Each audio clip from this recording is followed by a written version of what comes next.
नमस्कार दोस्तों। आज का वीडियो पिछले जो वीडियो आप लोग देख रहे थे उससे कुछ अलग है। पिछले वीडियो में हम लोग चर्चा कर रहे थे टूल्स के बारे में, यानी कुछ औजार के बारे में जानकारी आप लोग को दिए थे, कुछ सुरक्षा के बारे में बताए थे। लेकिन आज का वीडियो जो है वो सब वीडियो से अलग है।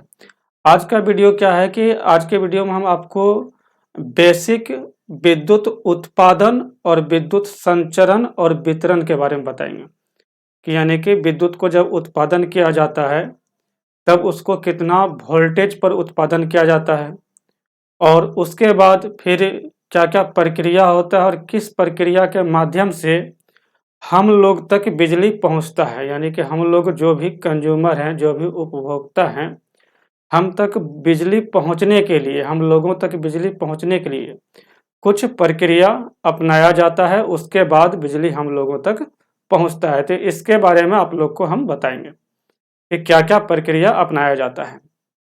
उससे पहले क्या है कि आप लोग इस कंकाल को देख के कुछ समझने की कोशिश करिए कि ये कंकाल क्यों यहाँ पर है, इसका क्या तात्पर्य है।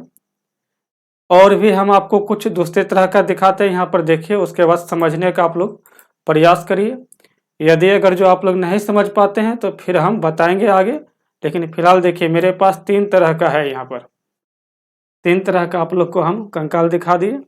उसके बाद हम लोग इसके बारे में जानेंगे और आज जो है मेन रूप से आप लोग को जानना है बिजली उत्पादन, संचरण और वितरण के बारे में। संचरण किसको कहा जाता है और वितरण किसको कहा जाता है, इस चीज के बारे में जानेंगे। और फिर आपको ये भी जानना है आज कि विद्युत को उत्पादन कैसे करते हैं, बिजली कैसे उत्पादन होता है।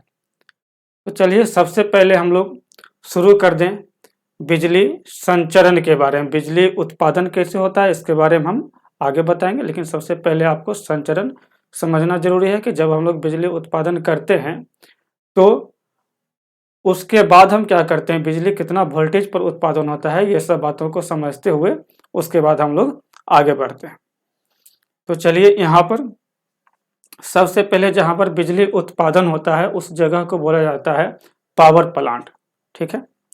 उसके बाद उसको जनरेटिंग स्टेशन भी बोला जाता है, पावर प्लांट या जनरेटिंग स्टेशन। जहां पर भी बिजली उत्पादन होता है वहां पर विद्युत जो है 11,000 वोल्ट का उत्पादन होता है। कितना का उत्पादन होता है, 11,000 वोल्ट। तो फिर आप सोचिए कि आप लोग देखते हैं कि बड़े बड़े टावर पर 1,32,000 वोल्ट का जो लाइन जाता है वो क्यों जाता है। जैसे कि यहाँ पर हम आपको दिखा दें एक टावर के माध्यम से। देखिए ये बड़ा बड़ा टावर के द्वारा ये जो बिजली जा रहा है 1,32,000 वोल्ट वाला, ऐसा कैसे जा रहा है। जब उत्पादन 11,000 का करते हैं तो फिर ये 1,32,000 कहाँ से आ जाता है और 1,32,000 वोल्टेज क्यों ले जाते हैं। क्या इससे कोई मशीन चलता है या तो कोई और वजह है, इसके बारे में आज इस वीडियो में हम जानेंगे। तो सबसे पहला बात तो यहाँ पर हो गया कि बिजली जो उत्पन्न होता है, जहाँ पर भी उत्पन्न होता है, जिस भी जनरेटिंग स्टेशन पर उत्पन्न होता है, पूरे भारत में 11,000 वोल्ट का बिजली उत्पन्न होता है। और भारत में 11,000 वोल्ट का बिजली उत्पन्न होता है और साथ में जो एसी विद्युत उत्पन्न होता है, जहां भी एसी विद्युत होता है उसमें फ्रीक्वेंसी होता है, आवृत्ति। तो पूरे भारत में 50 हर्ट्ज फ्रीक्वेंसी का बिजली उत्पादन होता है और 11,000 वोल्ट। इस बात को ध्यान रखना है। इससे प्रश्न भी आता है कि भारत में बिजली का उत्पादन कितने फ्रीक्वेंसी पर होता है, तो 50 हर्ट्ज, ठीक। अब 11,000 वोल्ट को क्या करते हैं कि उसी जनरेटिंग स्टेशन पर एक बहुत बड़ा ट्रांसफार्मर होता है, यानी कि जितना पावर का विद्युत हम उत्पन्न कर रहे हैं, जितना पावर का वहां पर जनरेटर होता है विद्युत उत्पन्न करने के लिए, उतना ही पावर का ट्रांसफार्मर भी होता है, बहुत बड़ा ट्रांसफार्मर। और वो ट्रांसफार्मर क्या करता है कि वहीं पर जनरेटिंग स्टेशन पर ही 11,000 वोल्टेज को बदल देता है 1,32,000 में। अब यहाँ पर सवाल आया कि उत्पादन किए 11,000 का, तो 1,32,000 में उसको क्यों बदल दिए, है ना। तो इस सवाल के बारे में हम आगे बताएंगे, लेकिन सबसे पहले क्या है कि हम आगे थोड़ा सा और चलें। 1,32,000 में बदला गया। अब 1,32,000 वोल्टेज को आगे भेज दिया जाता है, जहां जिस दिशा में, यानी कि जिस शहर की तरफ अपने पावर स्टेशन से जिस भी शहर के तरफ या तो कुछ दूरी पर जहां पर कि बिजली का उपयोग होने वाला है, उस ओर भेज दिया जाता है। और जहां पर भी 1,32,000 का ये वोल्टेज पहुंचता है, उसको हम लोग बोलते हैं पावर ग्रिड। ठीक है, तो पावर ग्रिड पर पहले जनरेटिंग स्टेशन पर 11,000 वोल्टेज उत्पन्न हुआ और पावर ग्रिड को कितना मिल गया, 1,32,000। ठीक, अब यहां पर देखिए समझने वाला बात है। यहां पर समझने वाला बात यह है कि 11,000 हम लोग उत्पन्न किए और वहां से जिस भी पावर स्टेशन तक, यानी कि पावर ग्रिड तक हम लोग पहुंचाए बिजली को, वहां से वहां तक का जो लाइन गया है, देखिए यहाँ पर आपको हम दिखा रहे हैं। यहाँ पर देखिए पहले जनरेटिंग स्टेशन है। ठीक, यहाँ जनरेटिंग स्टेशन यानी कि इसको हम लोग क्या बोल रहे हैं, पावर प्लांट। यहाँ पर बिजली उत्पन्न कितना का हुआ, तो 50 हर्ट्ज का। ठीक, 50 हर्ट्ज फ्रीक्वेंसी पर 11,000 वोल्ट का बिजली उत्पन्न हुआ। अब यहीं पर देखिए एक ट्रांसफार्मर लगा हुआ है ना, और इस ट्रांसफार्मर के द्वारा वोल्टेज को बढ़ा दिया गया 1,32,000 में। और यहां से लाइन जो है यहाँ आगे ट्रांसफार्मर तक, यहाँ तक पहुंच गया, यानी कि इसको रिसीव कर लिया गया रिसीविंग स्टेशन में। तो यहां से यहां तक का जो लाइन है, इस लाइन को बोला जाता है प्राइमरी ट्रांसमिशन लाइन। ठीक, हिंदी में इसको बोलते हैं प्राथमिक संचरण। यहां पर देखिए लिख देते हैं प्राथमिक संचरण। प्राथमिक संचरण लाइन किसको बोलते हैं, जहां पर बिजली उत्पन्न हुआ और जब उस बिजली को, यानी कि उस वोल्टेज को बढ़ा करके हम लोग जिस भी स्टेशन तक पहुंचा दिए, तो वहां से वहां तक जो तार गया, उस तार को, यानी कि उस लाइन को जो है हम लोग बोलते हैं प्राथमिक संचरण लाइन। ठीक है, अब ये 1,32,000 वोल्टेज यहाँ पर पहुंच गया। अब यहीं पर देखिए ट्रांसफार्मर जो लगा हुआ है, इसको 1,32,000 मिला और ये क्या करता है कि यह तुरंत फिर ट्रांसफार्मर जो है यह तुरंत कर देता है, बदल देता है इस वोल्टेज को 33,000 में। 33,000 में भी बदल सकता है या तो 66,000 में भी, लेकिन ध्यान रखना है कि इसको 33,000 में बदल देता है। 66,000 वो अलग अलग स्टेशन पर अलग अलग ढंग से काम होता है, लेकिन 33,000 में बदल दिया जाता है 1,32,000 के बाद 33,000 में। ठीक, 33,000 में बदलने के बाद अब इस लाइन को जो है भेज दिया जाता है पावर ग्रिड तक, यानी कि फिर एक जो है पावर ग्रिड तक ये लाइन गया 33,000 वाला। अब देखिए यहां से 1,32,000 के बाद 33,000 वाला जो लाइन गया, इसको बोला जाता है द्वितीयक संचरण लाइन। इसको क्या बोला जाएगा, द्वितीयक संचरण लाइन। ध्यान रखिएगा, 11,000 वोल्ट को जब बदल दिया गया 1,32,000 में, और वो जब लाइन आगे चला तो उसको बोला गया प्राथमिक संचरण लाइन। ठीक, या तो प्राइमरी ट्रांसमिशन लाइन बोलेंगे। जब 1,32,000 को फिर से बदल दिया गया 33,000 वोल्ट में, तब उसको हम लोग बोलते हैं द्वितीयक संचरण लाइन, यानी कि सेकेंडरी ट्रांसमिशन लाइन। यहाँ पर देखिए कि लिखा हुआ है, शायद आप लोग को यहाँ पर देखिए हम दिखाते हैं, सेकेंडरी ट्रांसमिशन लाइन है ना, सेकेंडरी ट्रांसमिशन लाइन। इसको आप लोग जूम करके देख सकते हैं और नहीं दिख रहा होगा तो। और इसी को हिंदी में बोला जाता है द्वितीयक संचरण लाइन, है ना, यानी कि सेकेंडरी ट्रांसमिशन को द्वितीयक संचरण लाइन बोला जाता है। अब यहाँ पर इस 33,000 वोल्टेज को हम लोग कहाँ पहुंचा देते हैं, पावर हाउस में। पावर हाउस का आप लोग नाम सुने हैं, जो कि प्रखंड स्तर पर होता है पावर हाउस। अब पावर हाउस में लाइन पहुंच गया कितना का, 33,000 वोल्ट का। अब ये पावर हाउस वाला क्या करता है कि वहां पर भी एक ट्रांसफार्मर होता है। पावर हाउस को मिला 33,000 और वहां पर उस ट्रांसफार्मर के द्वारा इस वोल्टेज को बदल दिया जाता है 11,000 में, और 11,000 में बदल करके इसको भेज दिया जाता है शहर में, जहां पर भी बिजली का उपयोग होना हो उस जगह में, या तो गांव के बाहरी हिस्सा से 11,000 का लाइन गुजरता है। तो ये 33,000 जब बदल करके, यानी कि पावर हाउस से जो लाइन गया 11,000 में बदल करके, इस लाइन को बोला जाता है डिस्ट्रीब्यूशन लाइन, यानी वितरण लाइन। याद रखिएगा, इसको बोला जाता है डिस्ट्रीब्यूशन लाइन, यानी कि वितरण लाइन। ठीक, वितरण किया गया प्रत्येक शहर में, प्रत्येक गांव में, इस तरह से वितरण किया गया है ना। कहां से वितरण हुआ, तो प्रखंड से प्रत्येक शहर प्रत्येक गांव में वितरण हो गया।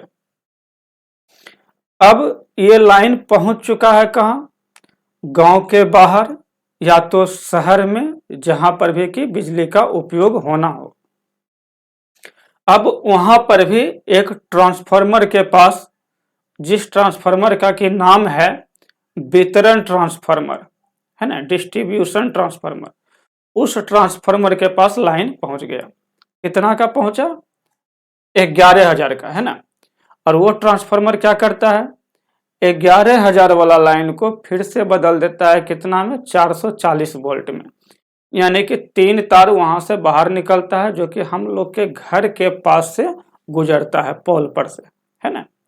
तो वो जो लाइन है उसको, यानी कि जो ट्रांसफार्मर के पास से हम लोग के घर के पास से, घर के आगे से जो लाइन गुजर रहा है, उसको भी बोला जाता है वितरण लाइन। लेकिन वो कौन सा वितरण है, द्वितीयक वितरण। और जो 11,000 वाला था वो कौन सा वितरण था, वो प्राथमिक वितरण।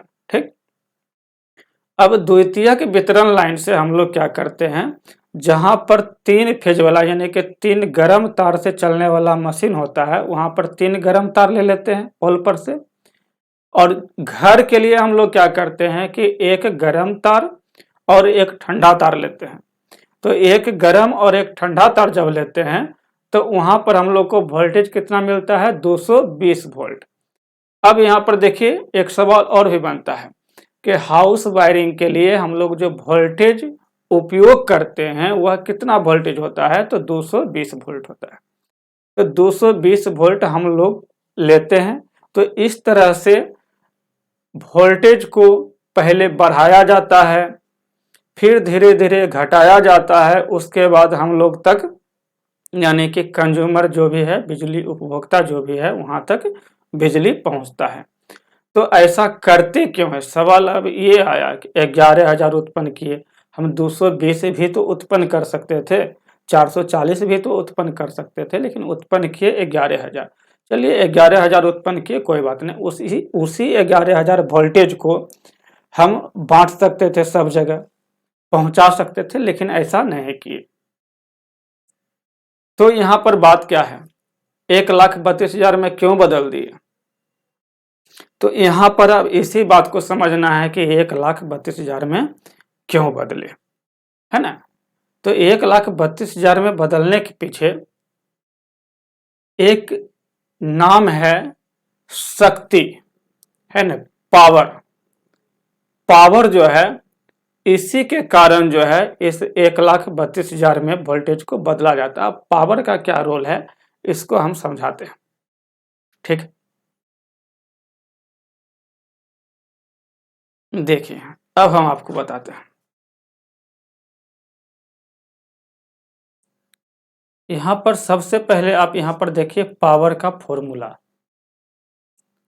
पावर यानी कि शक्ति का फॉर्मूला जो होता है वो होता है वोल्टेज गुने करंट, है ना, वोल्टेज गुने करंट होता है। ठीक है, अब मान लिया जाए कि कहीं पर वोल्टेज और करंट इस तरह से गुना जब कर देते हैं तो पावर मिलता है। अब जनरेटिंग स्टेशन पर हम मान लिए कि कुछ पावर, जैसे कि हम लोग 5 किलोवाट 10 किलोवाट ऐसे मतलब कि कुछ भी मान ले रहे हैं। ऐसा मत सोचना है कि इतना छोटा पावर का बिजली उत्पन्न होता है, ऐसा बात नहीं। बिजली मेगावाट में उत्पन्न होता है, जबकि हम लोग जो है वाट में कुछ मान सकते हैं या तो किलोवाट में मान के हम आप लोग को समझा रहे हैं, लेकिन उत्पन्न कितना में होता है? मेगावाट में। ठीक, तो यहाँ पर ये नहीं समझना है कि हम जो भी माने वही उत्पन्न हो रहा है, ऐसा बात कुछ भी नहीं है। तो यहाँ पर देखिए, मान लिया जाए कि 5000 वाट का बिजली उत्पन्न हुआ। ठीक, 5000 बहुत कम मान रहे हैं। ठीक, 5000 बहुत कम है। अगर जो इस 5000 को इधर से हम बराबर कर दें वोल्टेज और करंट के द्वारा, तो मान लिया जाए कि हम वोल्टेज जो है वो ले लेते हैं यहाँ पर 50 वोल्टेज। अब हम कितना से गुना करेंगे जो कि ये 5000 हो जाएगा, है ना? तो इसको हम लोग गुना कर देंगे 100 से, तब ये हो जाएगा 5000। अब यहाँ पर देखिए, पावर 5000, वोल्टेज और करंट को गुना करने पर भी आ रहा है 5000 आ रहा है, दोनों बराबर है अभी।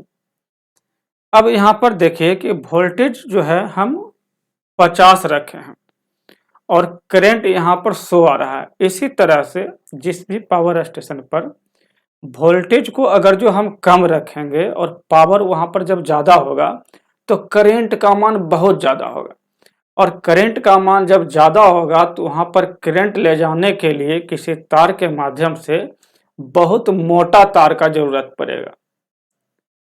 तार का साइज जो निर्भर करता है, उसका मोटाई जो निर्भर करता है करंट के परिमाण पर, कि करंट कितना परिमाण का हम ले जा रहे हैं। अब यहीं पर देखिए, करंट देखिए 100 एम्पियर का है, तो 100 एम्पियर का करंट ले जाने के लिए मोटा तार चाहिए और कम एम्पियर का करंट ले जाने के लिए पतला तार चाहिए। तो यहाँ पर क्या होता है कि जितना भी पावर का बिजली उत्पन्न हुआ उसको अगर जो कुछ दूरी तक ले जाना है तो उसके लिए बहुत ज़्यादा मोटा तार की आवश्यकता होगा। जैसे कि मान लिया जाए कि इतना मोटा तार, अब इतना मोटा तार को किसी पोल पर रखना या तो किसी दूसरे स्थान पर, एक स्थान से दूसरे स्थान पर किसी दूरी तक पहुंचाना बहुत मुश्किल काम होता है, क्योंकि तार जो है वो तो धातु का होगा, उसका वजन कितना होगा। जब पतला तार होता है तो उसका तो वजन बहुत ज्यादा हो जाता है। इतना मोटा तार क्या उसको हम लोग मोड़ पाएंगे? उसको किसी पोल पर बांध पाएंगे? नहीं, संभव नहीं है। तो उसके लिए क्या करते हैं, वोल्टेज को बढ़ाते हैं। तो यहां पर देखिए, अब इसी इक्वेशन में वोल्टेज को हम बढ़ाते हैं, और वोल्टेज को बढ़ा करके हम कितना कर देते हैं, मान लिया जाए कि वोल्टेज को बढ़ा दिए और कर दिए 500। अब देखिए कि करंट के मान पर क्या प्रभाव पड़ा। जैसे ही वोल्टेज के मान को बढ़ाए करंट का मान कम हो गया ना। वोल्टेज के मान को जैसे ही बढ़ाए करंट का मान कम हो गया, यानी कि अभी तार का साइज हम मान लिया जाए कितना मान रहे थे 100 एम्पियर के लिए, अब क्या हो जाएगा, क्या उससे 10 गुना कम करंट हो गया। तो पतला तार से भी करंट जो है वो जा सकता है ना। अगर जो वोल्टेज को और हम बढ़ा देते हैं, यहाँ पर देखिए वोल्टेज को हम और बढ़ा देते हैं, वोल्टेज को बढ़ा करके हम कर देते हैं अब 1000। ठीक, अब देखिए यहाँ पर करंट का मान कितना हो गया, 5 एम्पियर। जैसे ही वोल्टेज बढ़ाए करंट का मान और कम गया, यानी कि और पतला तार से हम उसी पावर को, है ना, 5000 वाट पावर को अब हम पतला तार से ले जा सकते हैं। लेकिन पहले क्या था कि 5000 पावर का जो बिजली है उसको ले जाने के लिए मोटा तार की आवश्यकता हो रहा था। लेकिन अब क्या हो गया कि हम पतला तार से भी बिजली को ले जा सकते हैं। इसके आगे थोड़ा सा और भी हम करके देख लेते हैं। अगर जो इसको हम कर देते हैं अब वोल्टेज को बढ़ा करके 5000, है ना, वोल्टेज को 5000 कर दिए, अब करंट का मान देखिए कितना हो गया, 1 एम्पियर। पावर वही है, पावर में बदलाव नहीं हुआ, पावर वही है। अब उतना ही पावर के बिजली को हम बहुत दूर तक ले जा सकते हैं पतला तार से। तो इसीलिए जहां पर भी बिजली उत्पन्न होता है वहां पर क्या करते हैं, ट्रांसफार्मर को लगा करके वोल्टेज को बढ़ा देते हैं। कितना? 1,32,000। उससे भी अधिक बढ़ाया जाता है, लेकिन एक सिस्टम के अनुसार अगर जो चले, हम लोग अपने सिलेबस के अनुसार चले तो 1,32,000 में बदला जाता है। ठीक, ऐसे भी आप लोग सब जगह यानी कि पूरे भारत में लगभग देखिएगा कि 1,32,000 से ज़्यादा वोल्टेज नहीं है, क्योंकि वोल्टेज जो उत्पादन हो रहा है 11,000 का, या जो वितरण हो रहा है, हर एक चीज़ के लिए नियम बना हुआ है भारत सरकार के द्वारा। जैसे कि 50 हर्ट्ज फ्रीक्वेंसी आवृत्ति का बिजली उत्पन्न कर रहे हैं तो भारत सरकार का नियम बना हुआ है, उससे अधिक फ्रीक्वेंसी का बिजली उत्पन्न नहीं कर सकते हैं, उससे कम का भी नहीं कर सकते हैं। हर एक चीज का विद्युत विभाग जो है नियम बनाया हुआ है भारत सरकार के अधीन, तो उसी नियम के अनुसार हर एक काम होता है। ठीक है, तो क्यों हम लोग वोल्टेज को बढ़ाते हैं, इस बात को शायद आप लोग समझ गए होंगे। ठीक, अब देखिए कि दूसरा चीज हम शुरू में वीडियो में आप लोग को दिखा रहे थे, कंकाल। अब वो कंकाल कुछ भी नहीं है, यहाँ पर इसको ऐसे समझिए। देखिए यहाँ पर ये बिजली का खंभा है ना, बिजली का टावर है जिस पर कि तार जा रहा है। अब थोड़ा सा जो है मॉडिफाई कर दिया गया है। पहले का टावर ऐसे होता था और अभी भी होता भी है ऐसे, लेकिन कुछ जगह में भारत को छोड़ करके यानी कि विदेश में हम कह सकते हैं कि वहां पर जो टावर बनाया जा रहा है वो कुछ इस ढंग का बनाया जा रहा है। ये देखिए टावर है, कोई कंकाल वंकाल नहीं, ये टावर है ना, बिजली का टावर। यहाँ पर देखिए तार, यहाँ पर आप देखिए, इसको दिखाता है आपको तार। हम देखिए यहाँ पर, देखिए ये तार यहाँ पर से गया हुआ है ना, ऐसे तार गया हुआ है, ये देखिए यहाँ से तार गया हुआ है। तो ये जो है टावर का एक डिजाइन है और कुछ भी नहीं है। यहाँ पर देखिए तार गया है ना, ऐसे करके तार गया हुआ है। ठीक है, इसके पीछे भी देखिए आप देख सकते हैं तार गया हुआ है यहाँ पर से, है ना। तो ये सब जो है सिर्फ डिजाइन है टावर का और कोई कंकाल वंकाल नहीं है। यहाँ पर भी देखिए तार देखे जा रहा है ना, ये टावर है, एक तरह से टावर है या तो बिजली का खंभा है, इसको हम लोग बोल सकते हैं। और फिर यहाँ पर भी, इसमें भी देखिए तरह तरह का जो है ये टावर है, या तो बिजली का खंभा ही बोलिए इसको, बिजली का खंभा है जो कि बिजली के तार को सहारा दे रहा है ना, सहारा दे रहा है। तो यहाँ पर इस तरह से इस बात को हम लोग समझ पाए। उसके बाद अब क्या है कि बिजली उत्पन्न कैसे होता है, तो इसके बारे में हम थोड़ा सा आप लोग को बताते हैं, थोड़ा सा एक आइडिया हम आपको देते हैं कि बिजली उत्पन्न कैसे होता है। बिजली उत्पन्न करने का कुछ तरीका है। एक तरीका जो कि है रासायनिक विधि। रासायनिक विधि में क्या होता है कि कुछ दो तरह का रसायन लेकर के केमिकल रिएक्शन करवाते हैं, उसके बाद विद्युत उत्पन्न होता है। इसका उदाहरण छोटा सा हम लोग ले लेते हैं, जैसे कि बैटरी के द्वारा जो विद्युत उत्पन्न करते हैं, सेल के द्वारा जो विद्युत उत्पन्न करते हैं, उसमें रासायनिक अभिक्रिया यानी कि केमिकल के द्वारा बिजली उत्पन्न होता है। लेकिन इस बिजली को अधिक पावर का उत्पन्न नहीं कर सकते हैं, जितना ज़्यादा खपत है उतना पावर को उत्पन्न भी नहीं कर सकते हैं, और इसको एक स्थान से दूसरे स्थान तक भेजना भी मुश्किल काम है।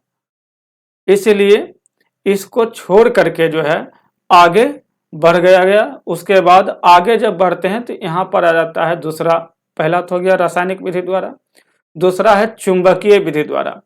हम लोग को जो बिजली मिल रहा है, जो भी बिजली हम लोग को प्राप्त हो रहा है, एसी का जो बिजली आ रहा है हम लोग तक, जो हम लोग यूज कर रहे हैं, यह बिजली जो है हम लोग को मिल रहा है चुंबकीय विधि द्वारा उत्पन्न करके।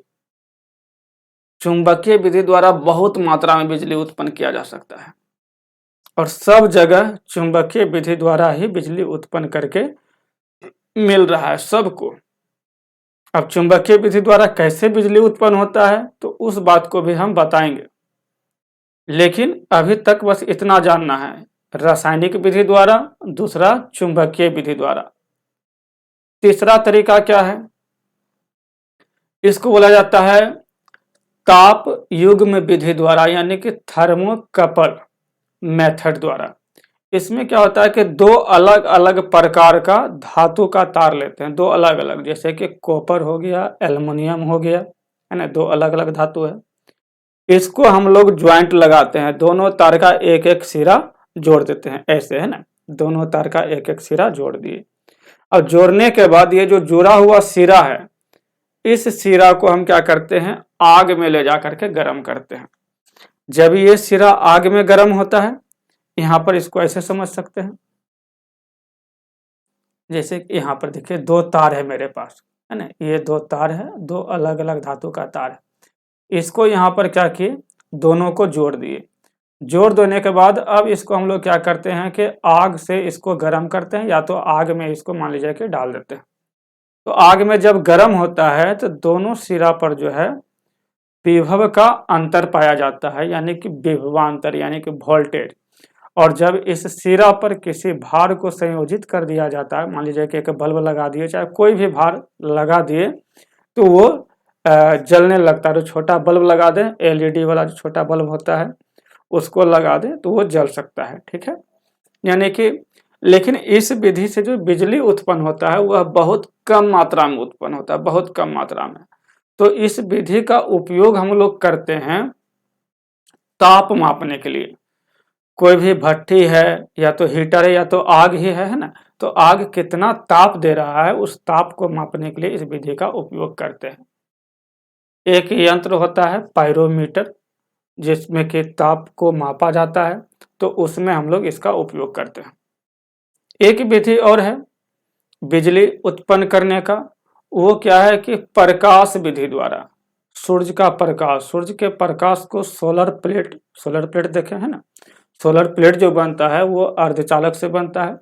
तो सोलर प्लेट पर जो प्रकाश पड़ता है, तो प्रकाश को क्या करता है कि प्रकाश फोटोन के रूप में जो प्राप्त होता है सोलर प्लेट पर, तो वो क्या करता है कि बदल देता है उसको विद्युत ऊर्जा में, यानी कि विद्युत में बदल देता है।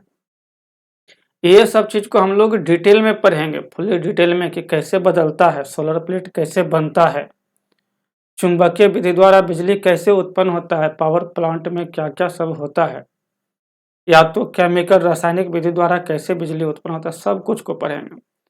लेकिन आज का वीडियो यहीं तक। अब वीडियो देखिए लेट से आप लोग को मिलता है, इसमें क्या है कि लगातार वीडियो मिलेगा, लेकिन अभी कुछ समय है, थोड़ा सा सब्सक्राइबर मेरा कम है, सब्सक्राइबर बढ़ेगा, व्यू बढ़ने लगेगा वीडियो का, तो फिर लगातार आप लोग को वीडियो मिलने लगेगा, लाइव क्लास भी मिलने लगेगा। तो चलिए आज यहीं तक, और उसके बाद आप लोग वीडियो को शेयर करिए। और जो नए लोग हैं, ऐसे तो जो यहाँ तक पहुँच गए हैं, जो वीडियो देखे हैं, जो ऐसे छात्र हैं, मेरे चैनल को सब्सक्राइब करिए और वीडियो को शेयर ज़रूर करिए।